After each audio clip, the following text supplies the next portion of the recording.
The next thing we're now going to talk about and spend some time really talking about is financial literacy.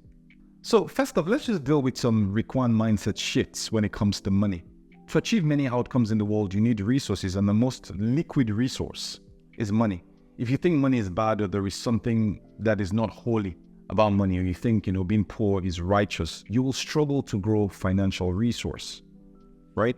And even if your finance is growing, because of your mindset, you will do things that will make it go away, or you will self-sabotage because deep down you don't want to have a lot of money because you think it is bad.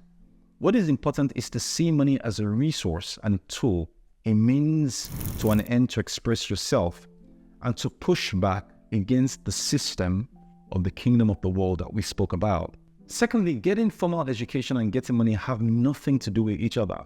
One is not dependent on the other. You don't need to go to school or get a job before you can start making money. You can be in school and start making money. Making money really comes down to creating value. And while it is extremely important to get an education because of the skills and the network and advantages that it gives you, it is not a requirement to make money. And you do not need to have a job to start making money. So let's keep it really, really simple, right? Making money comes from selling something like product or service, or from investing in something. However, becoming wealthy is different from making money because that requires building systems. I'll say that again. Becoming wealthy requires building systems. A system is a setup that you put in place that continues to make money for you even when you're not there. And this is just like God. So God is not juggling the sun, earth, and planets in space to keep them rotating. God is not blowing wind with his mouth over the air, right? And God is not crying every day so we can have rain. God is not creating new human beings every day so that the world doesn't run out of population, right? He created systems for human beings to create other human beings, for animals to create other animals, for plants to multiply, right? Automatically, right? For new stars to form, for stars to explode, for novas to form, for novas to explode, and so on. And just like God, the main task of the kingdom millionaire is to create systems that automatically generate wealth when you are not there. So what are some examples of systems that generate wealth when you're not there, right? One example is a business. A business is a system that allows you to hire people, to get tools, right? So that these people and processes can help you to create products or source for products, to sell the products, to market the products, right? And make money from the products. That's a business system, right? Another type of system is an online sales funnel, where you take a product you made or that others have made and you set up an automatic way to advertise to your target customers so that your advertisement is running and people can go and purchase services from you even when you're sleeping, right? That's a sales funnel. Another kind of system is real estate, right? Which allows you to get a property, you rent it out, and even when you're not there, you're making money from the rental and your property is also appreciating in the value. A good other system is an investment system where you set up automation that debits your account at a certain time and goes into an investment account and automatically buys more and more of different types of investments, which is a system, right? And that just helps you to earn compounding returns even when you're not there. Basically, many people think about transactions and jobs to make money. And these are good starting points, right? But the millionaire is not thinking about a job or a sales transaction. They're thinking, what is the system that I can put in place that will continue to generate returns like God? And they learn what is required to build such systems.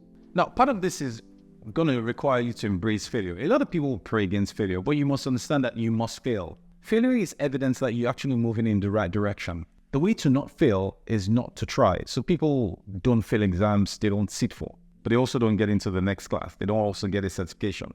Understand that when you start to try out your hand in business, your first 3 to 5 business ventures may fail. Yes, don't be worried about this. It will be strange to have a baby who just comes out of the womb and then starts walking right away. That's not very normal, right? The baby tries to walk and then fails, but over a period of time masters the art of walking. Even the project of the kingdom of the world that God himself started out has a lot of challenges, right? And has some instances of what you might call a failure. But the bottom line is that in the end, right, it's going to have a grand, amazing end. So understand this, and it's best to actually start out early, learn quickly. Learning, failing, and then success will inevitably come to those who don't give up. So focus on learning, focus on value creation, focus on success in only one area till you have some mastery and income. And then you can use the income to grow or invest in other areas. It may sound cool to have 4 businesses you're working on, but that increases your chances of failing if you're just starting out. Most successful business people did not and could not start from multiple businesses. So the idea is, get a business off the ground, because that is hard the first time. But it gets simpler as you go along. So get off the ground, and then as you grow and get skilled in that business and start to generate income and revenue, then you can start to expand into other businesses. Financial success is like reading, it's like riding a bike. It's just a skill, and that can be acquired by anyone, whether or not the person is in the kingdom. You just have to learn it correctly. So learn, and by all means, just start, right? And that brings us right to the next thing. Learn to execute. Learn to execute. I'm going to spend some time talking about executing and executing correctly. Why? I need you to listen to this. The true test of knowledge is not talk or words. The true test of knowledge is measurable, tangible results. Somebody say results. There is a confidence that comes from ignorance. Actually, pride that comes from ignorance, because you assume you know what making something entails, right? So one is actually doing something. Assumptions are made about how much resources are required. So I want you to notice how people that are not on the field are always angry about what the footballer, should have played, or how people who are not in the ring are angry about the moves the boxer should have made. Or people who are not in business are very angry at, the strategy deployed by a top CEO, right? There is confidence that only comes from ignorance. This is known as the Dunning-Kruger effect, right? Where an individual with low ability overestimates their competence because they lack the awareness to recognize their deficiencies. So if someone is talking about their amazing ideas or goals, ask them in love to show what they have done so far. Ask them what they have done. It's not about talking. Ask them what they can show. If I ask how many people want to be millionaires and billionaires, I'm sure a lot of people will have their hands up. But if I ask how many people have an idea of what age they would like to be millionaires, I'm sure there will be less hands up. And if I ask people if there are any businesses or side hustles that they've started that they believe can make them millionaires, there'll be even fewer hands up. So the first thing about executing is to start to do. I want you to say it. Start to do. The next thing is to think in measurable terms and of measurable outcomes. If your goal isn't measurable, it is not a goal. It is a dream. It means you need to wake up. A simple test is the sentence, I know I have achieved this goal when this happens. So I'll give you a couple of examples. I know I have finished school when I have my certificate. I know I am rich, or I will know I am rich when I have $1 million or XYZ amount in my bank account.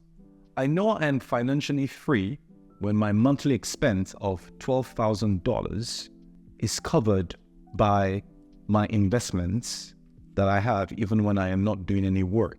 I will know I am fit when I can do a 5-kilometer run in 30 minutes. You see how everything is about measures. So when you put measures, numbers, timelines, amounts, something tangible, it helps to solidify what you're working towards, or you are just talking and dreaming. And this is not the mindset of a kingdom millionaire. Before you start talking, you must be doing, right? In Acts 1:1, right, what you read is something, if you read the book, it says, in my former book, Theophilus, I wrote about all that Jesus began to do and to teach, right? He began to do and then to teach. Finally, focus on outcomes over activity. People often talk about how much work they put in and how it seems like, they sweat a lot, and they make it sound like sweat is very expensive or it's like a high commodity good. If sweat and labor was in high demand, then people carrying luggages and, a lot of loads don't earn the most. They don't. So if someone talks about how hard they have worked, it's important to ask them how much they have produced. What is the result? The millionaire mindset sees the hardest worker as the guy who creates the most quality stuff, who gets the most quality results, who gets the most quality outcomes, not the guy who sweats a lot, who talks of, he's suffering and, who spends the most time doing something. Because sometimes the guys who spend the most time doing something and exert the most energy are mentally lazy and unwilling to find better, more efficient ways to get stuff done. So focus on quality outcomes over activity. And finally, I'm going to talk about time. Understand time. Understand that time is money. Everyone is born with it, and to make money, you spend some time to get skill or watch TikTok videos, right? And if you get skill, you can convert your skill to money because skill allows you to create value for others. So you convert time to skill and skill to money. But also understand that time is life. When you run out of time that you have, that's it on this side of existence. And whether or not you like it, we'll all run out of time. We don't like to think about it, but this awareness actually helps us focus on what is really important. Time is passing and you are in time. God is not in time, but in a constant state of an, outside of all time. Once you're born on earth, really recognize you will die.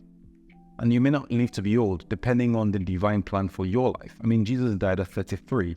It is for this reason, and again, the wise man Solomon said that it's better to be in the house of mourning than in the house of mirth and partying.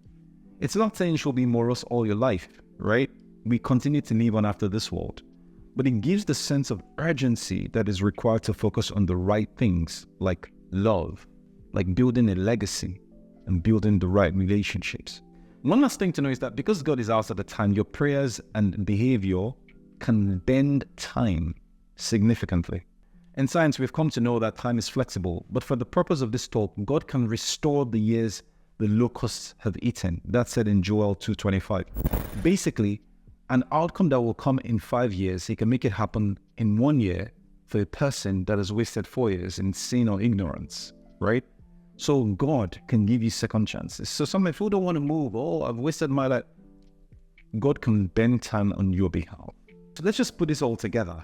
We start with a fascinating story about a scientist, whose children, after consuming something, became reptilian. And the point of all that was to call out that in the kingdom of God, it's not about behavior, but it's about our nature. You are either in the kingdom of God because of your nature or you're not. Then we spoke about what the kingdom is. So in a world that's not touched by the fall, right, it would have been about optimal living and sonship, inner peace, right? And then we clarify that the kingdom of God is anywhere his will is done, right? And that kingdom can manifest in hearts, it can manifest in homes, it's manifesting in heaven, and across nations, it will eventually manifest. And the kingdom of God will take over the kingdom of this world. We also spoke about the fact that those who are looking to be millionaires in the kingdom will do so to play 3 primary roles. One, to be an influencer. When you're preaching the gospel, you're actually speaking out and influencing people. You're an influencer of spreading the message of the kingdom through all available, avenues and channels, whether it's on social media or from the pulpit or wherever. You're also a pathfinder or a navigator. You are following truth. You are living an optimal life. You're continuously learning and you're refining your understanding of what is spiritual, how to live life, and how to maximize resources. And the third thing is you're a mentor. Jesus said, go into the world, preach the gospel, but he also said, make disciples of men. So mentorship is building up others and teaching them how to be influencers and how to be pathfinders and how to be mentors so that they can also go on to mentor others and this kingdom continues to expand. And then we sort of jumped into practical steps to having a kingdom mindset, right? So to have a kingdom mindset, you have to be in the kingdom for starters, right? We spoke about what the gospel is. We said change begins in the mind. If you regularly engage with scriptures and you visualize living the truth that you are learning, right? And you also perform thought exercises, it solidifies these principles in your mind and it refines your personality. And if you change your mind, then your actions change. And if you change your actions, then your results change and your realities will change as well. And we also spoke about, educating yourself financially. Understand that managing and multiplying resources is extremely critical, right? Embrace financial education, learn to create wealth systems, learn to learn, and don't be afraid of failing. You just need to be afraid of not starting, because eventually, if we fail not, we will be successful. So I'm just going to end on this note. I want you to remember that each step you take in this journey should align with the greater goals of the kingdom. You're not just aiming to be wealthy. You're striving to use that wealth as a tool for God's glory, to expand the frontiers of the kingdom, to express yourself, right? And to bring about tangible change in the world. And my hope and prayer is that this talk on how you can develop a kingdom millionaire mindset will help you to fulfill what Jesus said when he was speaking to the general crowd and his disciples, that you are the light of the world. God bless you.